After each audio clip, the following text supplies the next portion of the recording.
Browns 0-8 at home. Just sad. I haven't heard you this down since Stocky Brown got fired. It's a game that we were in, and it's a game that we just don't finish. I don't want to watch anymore. Why? Why does that happen? I'm so sick of watching those plays. 0-16. I definitely do not want to watch it all 22. That's up and down to me. That looks like dysfunction.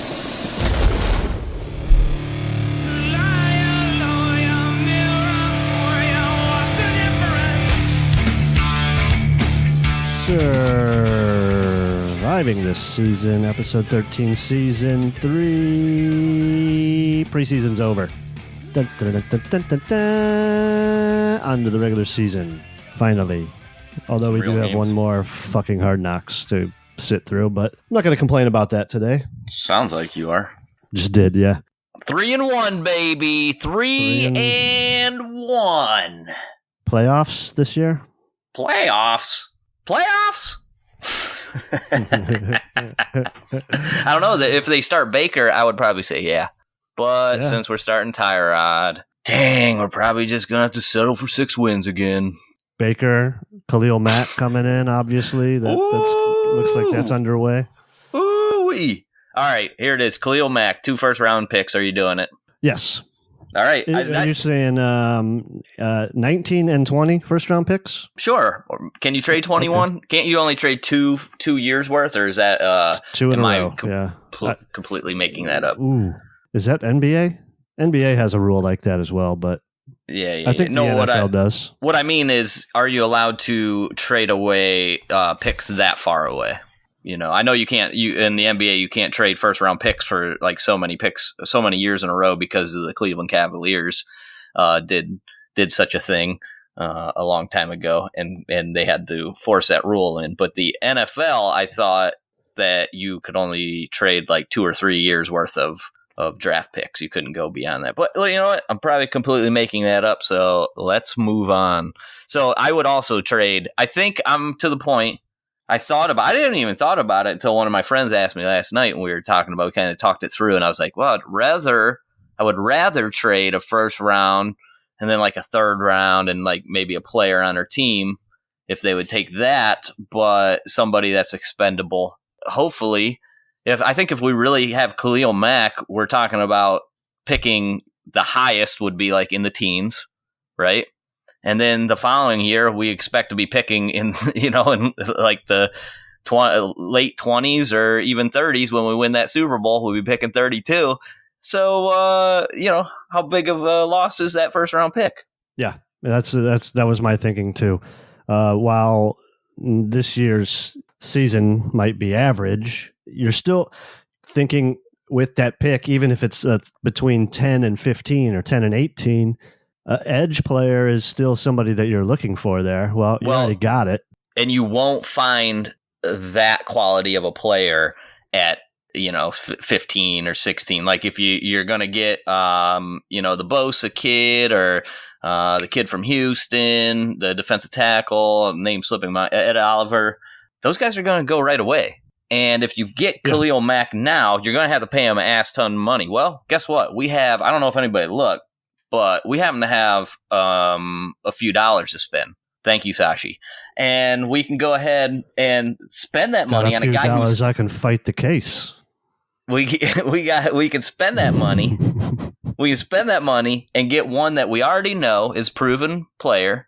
Okay, we give up our first year for this year, and then hopefully that the 2019 or 2020 pick is so late in the draft, it's inconsequential at that point.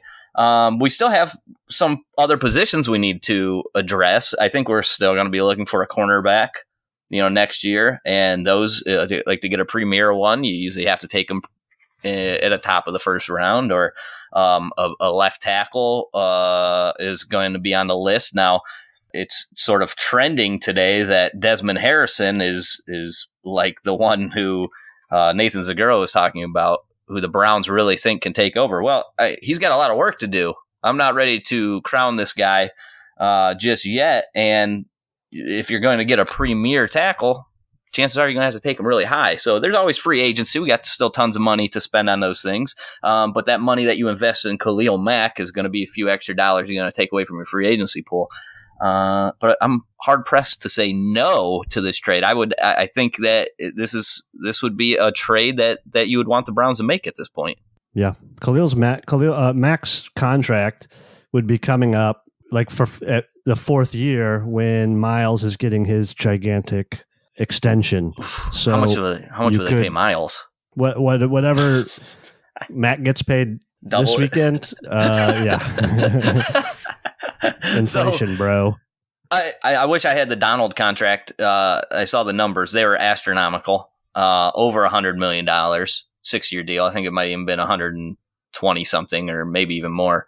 So you're thinking 4 years from now, Miles is getting a probably $200 million contract, or if he continues to look anything like he's looked so far through 3 preseason games. He didn't play yesterday, obviously. Mm-hmm. And you're going to have money there for Baker in 5 years. I'm not worried about Mac's deal in 5 years. It's not that big of a deal. Well, you can front load the shit out of this contract too. Yeah, and that's what they would have to do to get him to come here and stay. Yep. Just load the fucker up on the front end and then decide what you want to do in a few years. Right now, you figure you're going to have Kirksey, Collins. Zeitler's contract is probably going to be falling off soon. I mean, those are the only dudes that are getting money now. Bitonio is probably going to have to get a raise if he's going to play left tackle. That's fine. We'll pay him to play left tackle if he's good. No, he's locked up. I'm not paying you anymore. Sorry, sir. You signed the contract and it's done. Sorry, you're stuck. Yeah. So, I generally don't like giving away draft picks for veterans, but Mac is good and young, and this is a superstar, though. This is not just a veteran. This is a superstar potential. He is an all-star basically every year, but potential Hall of Fame caliber player. And think about this. Think about this sub package now. With you bring Avery up to one side, they would probably move Garrett inside, which I don't particularly like myself, because I like the fact that Garrett has way more speed and bend than what he should at his size. So he gives that left tackle so much problems because he can bring the power and bull rush you, or he can use that bend and out athleticize you to the outside and get around you. And you'd probably have to bring him inside at that point, where he'd just be mostly using his strength. So Khalil Mack would be on the opposite side, but you can move things around, and that would probably take Agba off the field, or Ogunjobi. So it would be a hell of a what were they calling that? The Joker package, I believe, or the NASCAR package, or whatever package they're calling that. The quarterbacks would be looking at that and thinking, this is not a good sign. I have got to get this ball out quick. And when you got to get the ball out quick, you get some cornerbacks with some balls, and they come up there and they swipe away a couple of these interceptions, and then we're running to the house. Yeah, just stand everybody up. Have everyone just standing up, floating around the line.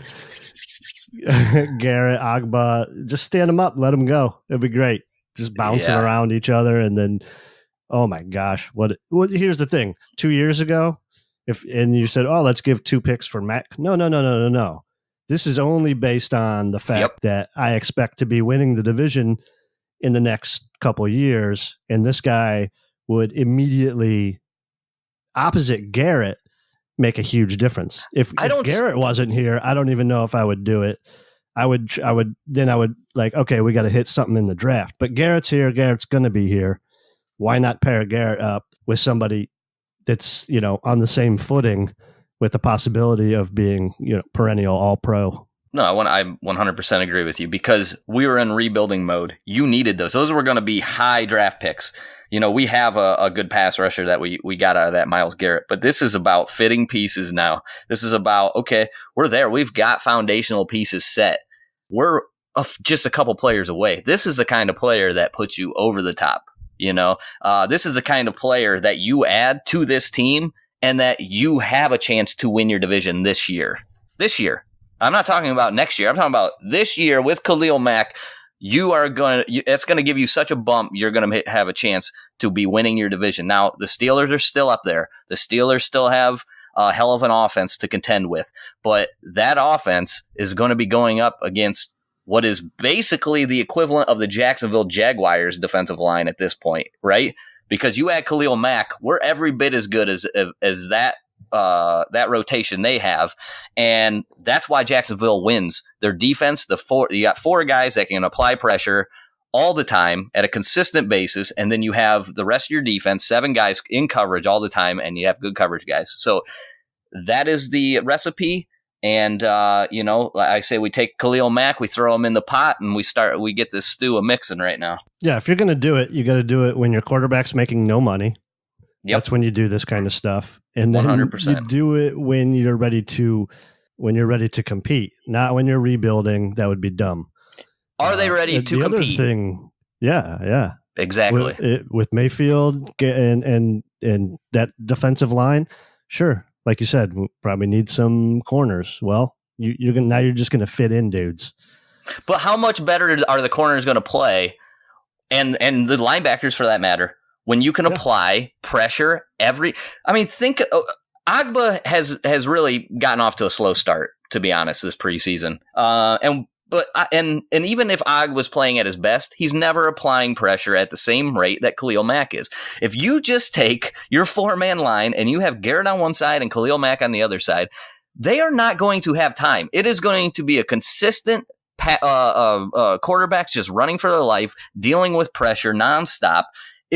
That is how you win defensively. And then you just make sure offensively that you're not turning the ball over, you're playing smart, you're moving the ball when you can, and playing safe. And then when Baker gets in there, then you can actually make some shots down the field, and it's going to make Baker Mayfield look that much better, because we're going to be winning games and they're going to say, oh, see, we finally got a quarterback who knows how to win.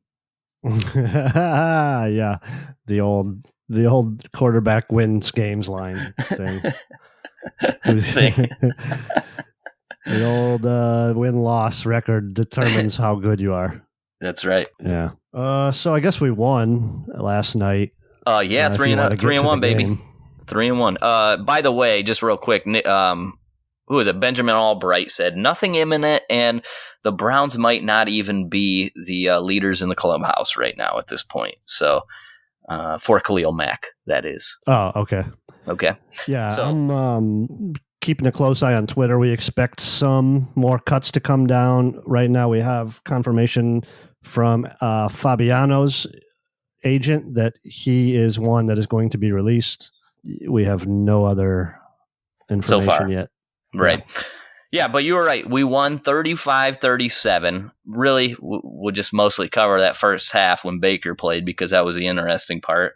Takeaway from the game, the Lions' second team is terrible. Yeah. The preseason, I guess you could say almost every team has a pretty weak preseason schedule, because for so many second and third teamers are playing. But I feel like we had a ridiculously easy preseason. Yeah, we played everybody at their worst, it seemed like. Even Nick Foles, the only quarterback that we played that was worth a damn, had just the worst game that Nick Foles has probably ever had. So yeah, we came away once again just super, super impressed with Baker Mayfield. Let's get it rolling. So the opening kickoff, right? Cajuiced with the hold. Not good. Not good for a guy trying to make a team here. Yeah. Can't hold on those special teams penalties, wasn't there? How many did we come away with? It was absurd how many penalties we had. At least 12, right? Yeah, there was a lot. I mean, even I think there was 3 penalties or 4 penalties in the first 6 plays or whatever between both teams. It was pretty ridiculous. Let's see what the Browns had. I got the team stats here. We're going to have 14 penalties for 134 yards. Good Lord. That's got to be cleaned up. This is where you start complaining about coaching. See, this is what happens when you just don't have control of the locker room. You see that? So I wonder, Hard Knocks will probably be all about the penalties, I imagine. Well, they'll be all about the cuts. Probably very little about this game. But anyway, so Cajuice turns that around on the very next play. Mayfield comes out there and hits him running down the sidelines for what, I don't even know, was that 40, 50 yards or something? 41, yeah. 41 yards, okay. So he made up for it quickly. And that has really been the talk. Is it going to be Kajus? Is it going to be DeVelve? And I think people were easily forgetting about DeVelve because he hasn't been out there. But I think if you had DeVelve out there in the same positions that Kajus has been with Mayfield, I think that people would have been absolutely shocked by how much value or how good DeVelve really is. I think Kajus has been put in just a great place with a quarterback that can give him the ball easily, gets him the ball accurately in space, and lets him make plays. And I think that would be 100% happening with DeVelve, and DeVelve can actually give you a little bit more there. So I'm still on this bandwagon of DeVelve over Kajus. Now, he didn't play. I don't know what the injury is. They act like he might be able to work back, but he still hasn't. So maybe he's going to move to the IR. But right now, if it was me, I'm still going DeVelve based upon his work that he's done the past couple of years. Yeah, I think I said he had a calf injury. I think it's a quad injury. Is that right? I think so, yes. Yeah, so I was wrong there. Whatever it is lingered and lingered and lingered. I don't think he practiced one practice, right? I don't know. I thought Ulrich was saying he was working to get back in there, but maybe still hasn't gotten out there. But interesting, yeah. I'm not going to change my idea there. If it's really going to come down to if they think DeVelve can actually be on the field or if he's going to the IR. Yeah. I guess if you had to put Kajus in there as your third tight end, so be it. It'll be fine. Yeah. I don't think he's horrible or anything. I just think DeVelve is a better player, in my opinion. So then the next play after the big 41-yarder to Kajus, Desmond Harrison jumps, gets a false start penalty. So that's some rookie growing pains. Desmond Harrison's main issue is just his overall girth. Like, he's pretty skinny. Like, he's a tall guy. He's like 6'6", 6'7", but he weighed at like 280 pounds at the Senior Bowl.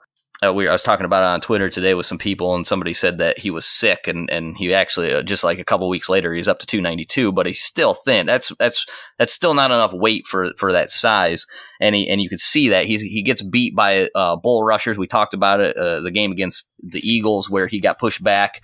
Baker then falls backwards, hits Sean Coleman. So that's an issue. He's got to get stronger. And I really wanted to be able to get him on our practice squad, but it seems like he might not even be able to make it there. So I would say at this point, Sean Coleman is 100% going to be the cut. Desmond Harrison is going to make that for the backup left tackle. But I think there is going to be some growing pains with Desmond Harrison. Now, this is a kid that was kicked off one of his college teams for multiple rule infractions. So this is another guy. We haven't had any problems yet. But what I'm saying is there could be a little bit of some character concerns. Hopefully it's just a part of growing up. We'll find out that will play out as longer that he's here, obviously. Yeah. 1st and 15, Chubb for 7, Chubb for he looked 4. Good. Chubb did look good. Yeah, there was a nice blocking early. Mm-hmm. Yep. Chubb only played the first series as well, I believe. After he scored a touchdown? Yeah, you're right. Yep.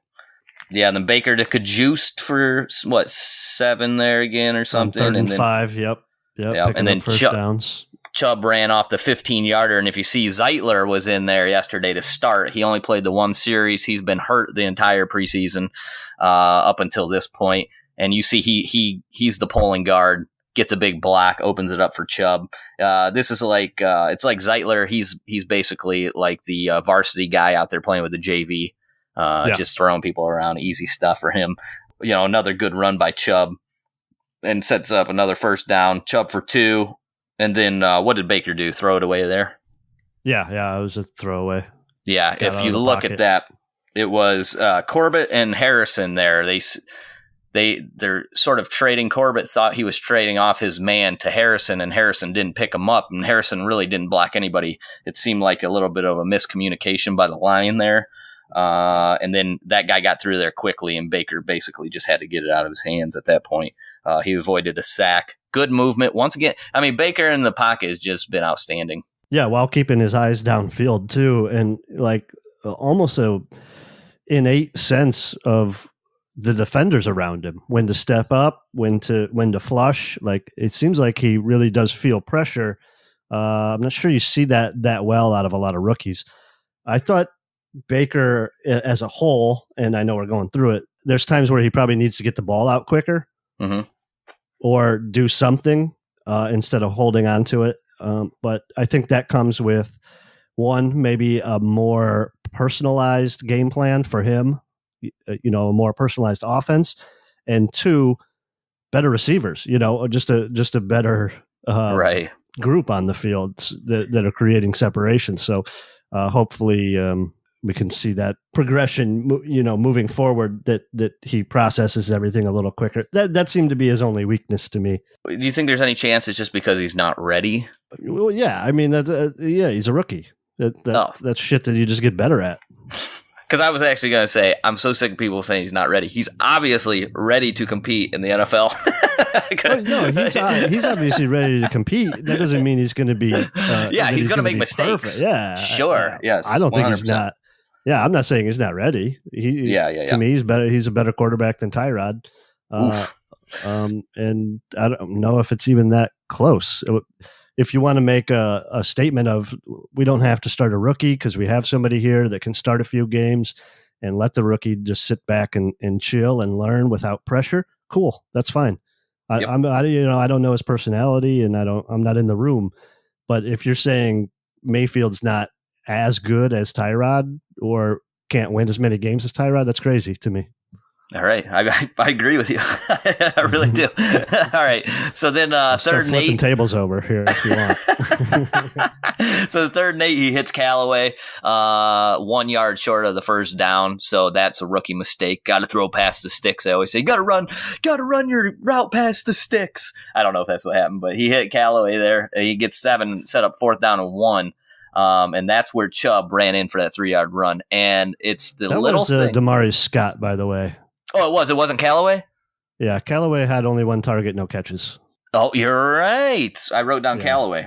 Okay, but you're right now that I look at the stats. Scott, yeah. Oh, good call. Okay, so then Chubb. I don't know if you watched the little jump cut Chubb had on that 3-yard or on the little, what was it, 2-yard run or something in for that touchdown. But if you go back and watch it, that is the kind of thing you like to see from your running back right there. He recognizes it. He sees that there's a small lane that is not exactly where he's running, and he takes just what is. So we had a little computer malfunction there, but what I was saying is there on that 4th down and 1 play, Chubb makes a great cutback, a great jump cut, and then finds the hole. And it's one of those runs where it doesn't show up in the box score. Many people won't even recognize it, but that was the kind of vision that you saw from him at Georgia, and that kind of jump cut to make something happen when really there was nothing there. Oh, yeah. I know the touchdown, right? Yep. Yeah, that was cool. Yeah, so then when we were up 7-0, obviously we kicked off, and they who'd they have? Jake Rudock, right? The quarterback from Michigan, who I'm not sure how this guy has a job in the league, to be honest. It was very bad. He's terrible. He's almost Stanton terrible. Maybe not. So first play he got hit by he was a quarterback sandwich with an Orchard and Nassib. Then they ran for 1, and then they threw a little underpass pass complete underneath for like 4 yards, and they punted. They couldn't do anything all day. Matter of fact, I don't think they scored in the first half. They didn't score any points until the second half. So so they punt. We get the ball back. Mayfield. This is why I like Days. This is the thing that sets that I think really gives Days a lot of value as a 3rd down back. Go back and watch this play on 1st down. Days jukes the linebacker out of his jock. Catches the pass that Mayfield puts perfectly on him, 5 yards away from the line of scrimmage, and takes it for a 30-yard gain. And if he's going to be put in these 1-on-1 situations, and when I was at camp, this is what I saw, the same thing. Days was doing this to the Browns linebackers. When he got put in these one-on-one situations, he was winning. And that's what you really need. We know that the value of running backs, if you're just a runner, is not that high anymore. It's just not that important. But your value as a running back, as a receiver, is at an all-time high. And that's what Days brings you. Now, I don't know if there's going to be any room at the end of the day for this roster, for a fourth running back. The Days does give you that special teams help. Okay, he plays the fullback position in the punt coverage team. He can return kickoffs for you. He has some different jobs that he can do there. But I don't know if they're going to have the room. If they cut Drew Stanton, maybe they could fit him on there. If we cut Coach Stanton, which we firmly believe won't happen, they might be able to find a room for Days. But it's unlikely that Days is kept here. But I think he really has value as that Duke Johnson insurance, and he's a lot different than what you get out of Hyde and Chubb. He's a Duke Johnson 2.0. I mean, I'm not saying he's as talented, but what I'm saying is he has good value there, and the good teams can use a player like that. So that's a tough cut, in my opinion. Does Days or Hilliard have a shot at getting to the practice squad if they were cut? Days played a lot of games last year. How many games do you have to play? Did he not? With the special teams? Oh, yeah. He might not even be practice squad eligible. I'm wondering if he is. Obviously, Hilliard is. Hilliard will make it. Let me look that up. And Hilliard had a nice game, too, to be honest. I mean, Hilliard hasn't done anything wrong. I think Days just has, in my opinion, a little bit more value. So what happened after Days' Okay, so then... So it was first down again, obviously, and Mayfield went to Willie's for 11. I believe that was like a hitch or a wide receiver screen, something of that nature. And then Days runs for 19 or 20-ish. I don't have the exact yardage here. Because I watched it. I watched it on the, the super quick cut on Game Pass. They put, you watch the whole game in 30 minutes. They just show you the plays. So I'm just kind of guesstimating how many yards it was. And then Baker, threw to Willie's. It was a little high. Okay. Willie's went up to make the catch. He really should have caught it, but it was part Baker, part Willie's. That was on a dig route. It's a tough catch, but it's too bad for Willie's because he's trying to make this team. Those are the kind of plays you really got to make. And that was on first down. Days goes for 4 on second down. Then it's third down and 6, and nobody's open. Baker rolls out and kind of just, I think, throws it away at that point. He may have had that might have been his one throw to Callaway there, and then they punted. Oh no, and then they settled for a field goal. I'm sorry, They settled for a field goal at that point, and Zane hit a 40-some yarder. Just what seems to be just a chip shot for Zane at this point. 50-yarders are a chip shot for him, it seems like. So then, once again, we kick off. Very first play, Caleb Brantley shoots through the line, hits the quarterback, but they dump it off quickly. They pick up 4 yards. And then on second down, a big play out of Montrell Meander, who I thought had a really good game. There was a couple times where he was in coverage. He made big plays over the middle. He got a hand on a ball, got a PBU, pass broken up, and then another play that was down the side. He's a guy I'm wondering if they're really looking for Meander to make this practice squad also, because this was still early in the game. And also the McKinnon kid, Jeremiah McKinnon, was in on that play. He had a pretty solid game as well. That brought up third down and 8. Nassib hit Orchard, or Nassib made the hit, but Orchard caused the pressure on the quarterback. But there was a holding penalty on Jeremiah McKinnon that gave him a new set of downs. Oh yeah. That was a tough one. 8. Yeah. And then I can't remember what the next 3 plays were, but it led to another offensive holding, and then just a couple check downs. 3rd and 8 incomplete. Yeah, Orchard and Bello made a big play in the backfield from what I remember on one of the plays. But yeah, they ended up having to punt, right? And then so we get the ball back, and Baker's still dealing, man. Still dealing. He set up a screen. I think it went for 25, 2nd down and 1. He threw it away. 3rd down and 1. Hilliard picks up the first down on a 1-yard gain. Then they go back to Hilliard. Then to Willie's for 6, back to Hilliard for 1, Hilliard for 3, and then it set up that 3rd down and 6. Okay, it's 3rd down and 6. and we run a trap play where Durango goes up to the second level. Corbett picks up that defensive tackle. Perfect. They executed it perfectly, and Days shoots through there for a 42-yard gain and a big touchdown there. Yeah, it was a nice run. It was a nice run, but it was also beautiful blocking. It was perfectly executed, and it kind of showed just really how terrible the Lions' defense is. Yeah. Speaking of Days, he did play 16 games last year. He is not practice squad eligible. Okay. With one accrued season over 9 games. Yeah, that's what I assumed. So that would be a tough loss if they gotta let him go, to be honest. Just because he's got some value. He's got some value there. So then we punt, or we kick off. I think they go 3 and out again. And then we get the ball back, and then that's when Cajuste has the big drop. Baker hit Cajuste right in the hands. It was probably, I think Tim Couch said he was slightly late on the throw, but still a play that Cajuste has to make there, and then that led to a Browns 3 and out. Up to that point, Baker has been dealing. I think he had there was two drops if you count the Willies one also. Okay. We punted there. They get to 3rd down and 1. BJ Bello lines up all sides. Oh, yep. So that's his second penalty. So BJ Bello, especially, he needed to have a good game. And I don't think he played bad. He made some plays, especially with the fact that Kendrick's being cut, which we didn't talk about now that I think about it. We talked about it at the end of our last show. Kendricks got arrested. Well, Kendricks got cut for that whole thing. Obviously, there was a little bit more to that than what we expected. I guess if you have a federal probe, last thing the Browns want is that going on in the building, especially with Jimmy being there. He doesn't need any more heat.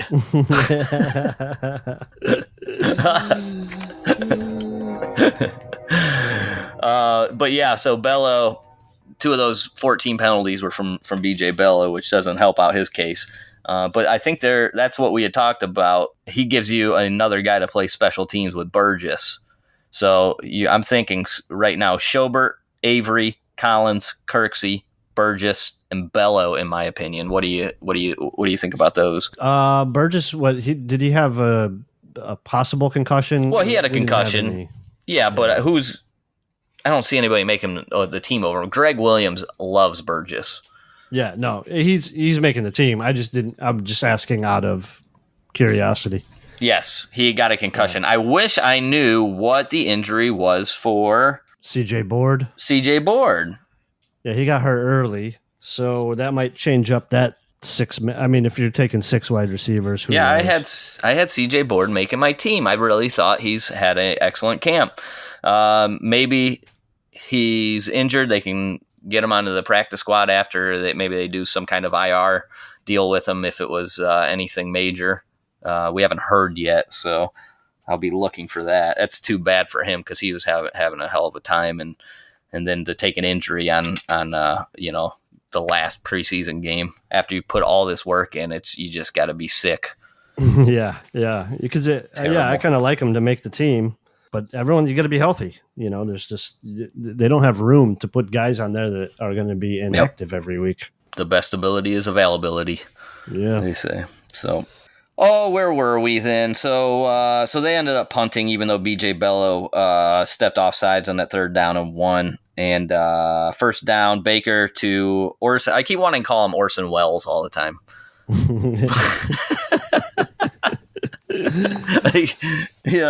Drives me nuts. Orson Charles for 7. Hilliard picks up the 1st down. Then he runs 2 more times, and then it was 3rd and 7.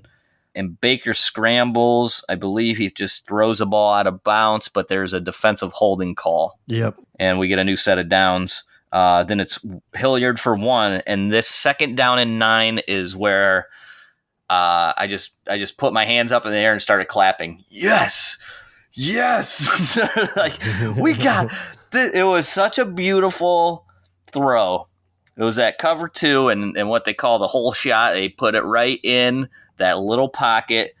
Was it Willies or was it Ratley who made that catch there? Was that the Ratley one? I put down Ratley. So yeah, it was Ratley. Then like I said, I quickly watched this thing. I didn't even rewind it, just so I could make sure that I had the plays in the right order. So it was Ratley. It was a bullet with perfect timing, perfect recognition. Everything about that screamed NFL throw, NFL quarterback. It was my favorite throw of the night from Baker, and it got me tweeting on Twitter saying, look, there's been at least one or two throws every single preseason game so far, and they only get a handful of throws in these games where you just go, damn, this kid's got it. Yeah, that was awesome. Yeah, it was a beautiful throw. That might be his best throw all preseason. I really love that one where he threw it over top of I believe it was the linebacker dropping. Yeah. He hit Higgins. Was that last week? Because yes, it's like touch with a nut. Yeah, it's perfect touch. You have to have enough on it to get there without it getting picked, but you have to have enough touch on it to get over top of the linebacker, and perfect timing. I really like that throw as well. So you can see it. He can put zip on it when he needs to. He can put touch on it when he needs to. He's recognizing coverages. He's working through progressions. He's moving in the pocket. I don't know. I can't believe that the Browns leading the voice of the Browns, Tony Grossi, who was saying if they draft Baker Mayfield, what was he even saying? Like, I'll retire, whatever the hell he was saying. He said all these things like he's too short. War, he can't play. Yeah. You can't have a short quarterback like that. This kid will never be good in the NFL. I've seen it before. This is Johnny 2.0. This dude's straight up eating poop right now and this is the guy. How you watch this kid in college, how you cannot recognize the talent and that this is going to translate over very well. I mean, it's just it's been perfection, honestly. I love it. We definitely didn't miss here so far. No.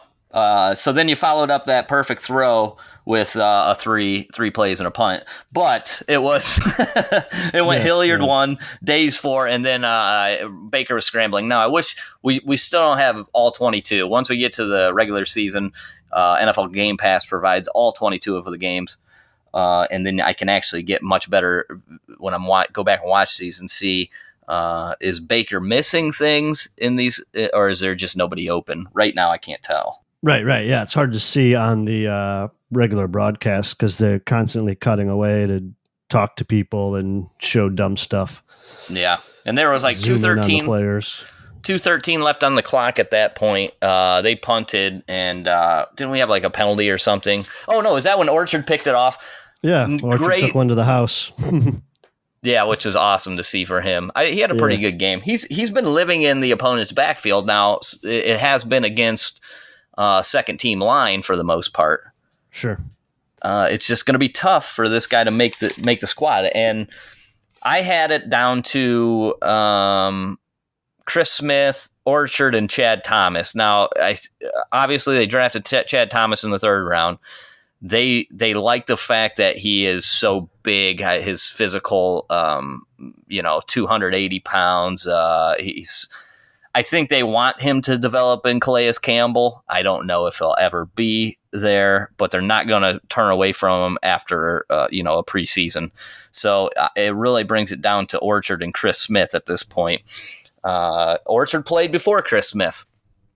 I think Chris Smith gives you more when it comes to like a sub-package guy. I think Orchard is probably a better overall player. It's tough. I just really still don't feel like Orchard belongs in this style of defense. If you bring in Mack, they both could be gone, to be honest. So Chris Smith either had a sack or a tackle for loss that he just exploded off the ball. Yes, he does. Well, he'll do that. Second half. Damn. He does that. I mean, he was just right there in the backfield. Like, damn near could have took I can't remember if it was a sack or a TFL, but it was a TFL. He just exploded right up. Could have took the handoff then.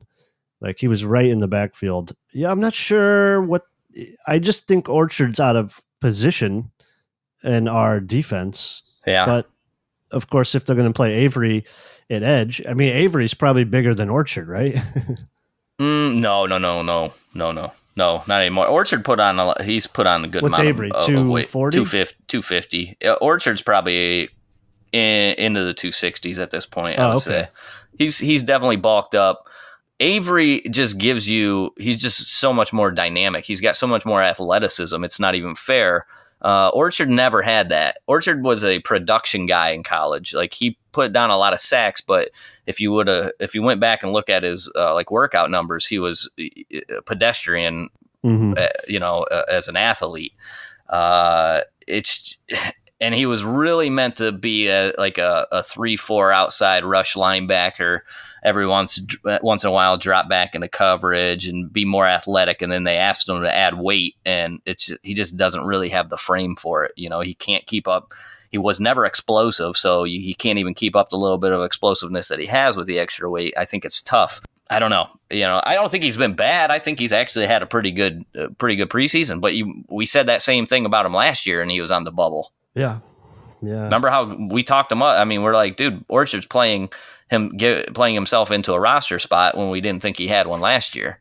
I think he can eat second team linebacker or second team lineman for lunch all day. That's not the problem. But when he's getting in there against a guy who deserves to be in the league, he really struggles to get off his blocks at that point. But so does Nassib, so does Agba up to this point so far. To be honest, in the actual games, but it's tough. I think that's probably who it's between. So Orchard's on the last year of his rookie deal. Mm-hmm. So I don't know if that will come into play here. Chris Smith, I think, is $1 million guaranteed this year on a $8 million 3-year deal or something like that. And it's my guy. Up. Yeah, and boy, it could be tough. Orchard's one, I think that if a team liked him, the Browns could probably have someone trade for him just so Orchard didn't have to go through waivers. You're going to see a lot of those over the next couple of days. Just teams throwing 7th-round picks at teams for dudes that they want to be sure clear waivers. Yeah, maybe. And that's those type of guys. We could end up with 700 7th-round picks by the end of this thing. Yeah, and we're probably overvaluing some of our own players. A lot of times, you tend to do that. But yeah, you're right. I think they're going to keep the 3rd-round pick because he didn't get a great start to camp, wasn't he? Hurt. He was for the first. Yeah, so they're probably going to want him to develop and see what they have there. He's got remember what we talked about at the draft? It's like, this guy's got all the physical attributes you want. He's humongous, but he just doesn't have the athleticism to go along with it. He's really lacking that. And maybe they're thinking that he can progress and somehow I maybe they even think they're going to add a lot of weight to him and push him inside a little bit more 3-tech. He played the end more in this last game. He was playing the 1 and 3 tech if you go to the game before. So they're really almost trying to search for what is his job, and that's really what he is. He's like a tweener right now. He's not athletic enough to play the end, and he's really not big enough to play in the interior. If you go back and watch, we had a goal line stand. He takes on a block, the running back runs into him, he ends up on his back 2 yards deep in the end zone. You don't want. He's probably too high there, doesn't have good enough leverage, and just gets pushed into the end zone. Not exactly what you want to see out of a 280-pound lineman. Yeah. Any thoughts on Brantley coming along in his second season? I thought he looked good yesterday, and he, like I said, he got in the backfield on the one. Yeah, that was probably the second team line he was going against. I'm sure the Lions didn't put in their first team. I didn't even check with that, but I don't know. Brantley, I think Brantley's good no matter what. I think Brantley's progressing just fine in my opinion. Yeah, it's just nice to see. We see this a lot, and I think you're even going to see it out of Garrett, is this jump that some of these guys can take from year 1 to year 2. Mm-hmm. Is usually a pretty big step. We're going to see it from Higgins. From year 2 to 3 for wide receivers is a huge step. Just getting comfortable. Yeah. You get comfortable, you're starting to become a pro. That's what it takes. A little bit of development. I mean, same thing with Njoku. The guy's 21, 22 years old. Yeah, watch for him to step up this year. Oh, God, I can't wait to see him with Mayfield on the field. You know who was in every single play in the second half? Denzel Rice. Yeah, I really like what he did. And special teams. Spot too, yeah. Yes, he was in on special teams. He I don't know how many tackles he ended up with, but if they probably didn't. Okay, they gave him 5. I swear to God, he was in every goddamn tackle. So it led the team with 5. Him down for 9. Oh well, I'm looking at. Well, they might just do solo tackles only. Okay. Yeah, I just Googled the Browns. I just wanted to see what the score was, and that I'm looking at their terrible stats. So I don't take this with a grain of salt. 8 tackles on ESPN with 2 pass breakups. Yeah, I thought he was all over the place. He was one of my roster bubble guys, and it really, between him and McKinnon is where I'm at. McKinnon plays the outside. Rice plays the inside. This is where Rice is good enough that if you want to get rid of one of these other guys, I'd be fine with it. Like, don't say that too loud because people get upset. But that's where I'm at. Our huge free agents that we brought in. I know. McKinnon also allowed a punt to bounce off of him too. That was probably not the best stat that he wanted to put in the books. I know. Yes. Preseason game. At first, I would go, he looked right at that, and then like tried to pick it up. But when I went back and watched it the second time, I really think he was looking for somebody to block and was confused that the ball landed there. He was like, "Oh shit!" and then it hit him, and he was like, "Oh god," because you see him looking, but I'm pretty sure he's looking for somebody to. He's setting up a block at that point, thinking the guy's going to be receiving the ball behind him. Yeah, and then it just hits him. And he's like, "Oh god, here we go." How about Justin Curry trying to get his name there for the linebacker position with two tackles for loss and a sack? Well, he looked pretty good. Hit. Yeah. He just doesn't look like a linebacker, you know. He looks like he looks like a big safety running around. He's in the little bit that he's played with the Browns. He's done a nice job, honestly. Yeah, Randall will be back to practice Monday. Hugh said earlier today, so that knee issue was not an issue. He's going to be fine. So if you wanted to keep Curry as a backup, strong safety, but that's not going to be necessary. Anybody that you cut the other day that you or that you kept that you would like to cut? Any switches that you would like to take? My biggest one is Janis. He had 2 catches for 42 yards. He dropped a pass. I don't know. I don't know what to do with him. With CJ Board being out, does that open up the door for Janis? Yeah, I think it would if Board is definitely going to be out for any amount of time. Other than that, I still like Rice to get in. I thought defensively we probably got the right picks. Maybe Chris Smith. Maybe I know I put him in. That's the bubble guys for sure. And if we could get away with it, I would like to just go with Taylor and Mayfield and then keep an extra player. If you want to keep Kajus. Oh, Matt Days maybe.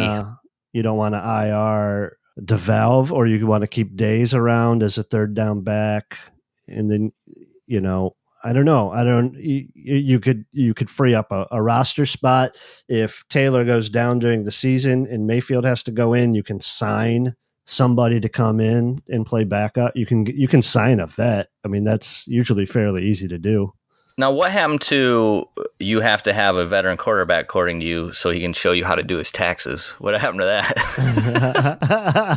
that? No, I still like a vet to be in there, but I think even if Taylor was hurt, Mayfield could probably still lean on Taylor for some of those things. Can't you just say, we're cutting you, Stanton, we'll still pay you your money, you're just a coach now? Yeah, that would work too. Do a lot of teams just go with 2 quarterbacks, or do most teams take 3 into the regular season? Yeah, I mean, you really only need 2, and then you have whoever's on your practice squad you could bring up and down. I'm trying to think, like, we had 3 last year, I guess, for the most part, but you're just going to make one inactive every single week. Yeah, I don't know. Yeah. I guess it's probably pretty normal to have 3. Maybe some teams only keep 2. The Packers traded away Hundley. We talked about that, right, the other day. So are they keeping a third with them? I don't know. Yeah, who cares? No idea. Yeah. So I mean, well, if you're trying to get another another player on the field, then Stanton is a guy that you can get rid of because he's never going to play. I mean, even if Taylor and Mayfield get hurt, you're fucked. So what's the point? Stanton doesn't need to play. It was still just have him as a third string quarterback and go find somebody else to play. Clipboard Jesus. I'd rather watch Clipboard Jesus than watch Drew Stanton throw the ball. Go find Brogan wherever the hell he is at. You know, I mean, Brogan had a couple nice throws there. Let's be honest. Yeah, it's great. He did. He had a couple throws that were pretty ugly and way late, but he also had a couple he's got a nice arm on him, man. He's better a quarterback than Drew Stanton. He is. That's fair. Does he know how to do taxes yet? No, that's the problem. I don't even know how to rent my own apartment, bro. I just get snacks. My girlfriend does everything. I just get all the snacks. What do you guys want? Twizzlers? All right. Anything else? We're going to wrap this up. That is all. I have a wedding to go to. Friday weddings just ruining everything. Come on. How many weddings have you went to this? Way too many. way too many. I lived in Vegas for 16 years. I did not go to one wedding in Las Vegas. That's because you don't have friends. That's people don't bother you to go to their dumb shit. People aren't dumb enough to get married in Las Vegas. That's the difference. Well, that's also true. Yeah, none of my friends ever got married. But even if they did, they're like, dude, we're not going to bother you with this shit because we know you have to like work at nighttime. If you want to come for free beers, feel free. There's none of that. As a matter of fact, all those years I lived in, the last wedding I was at? Yours. I don't know how long you've been married. That's my last wedding I've been to. And I felt bad inviting you, to be honest. I almost couldn't get off work for my own brother's wedding. Actually, no, I did not get off work. I had to call in sick for 3 days for that fucking thing. You owe me money. What was that, like 10 years ago now? Jesus. I don't remember. 6.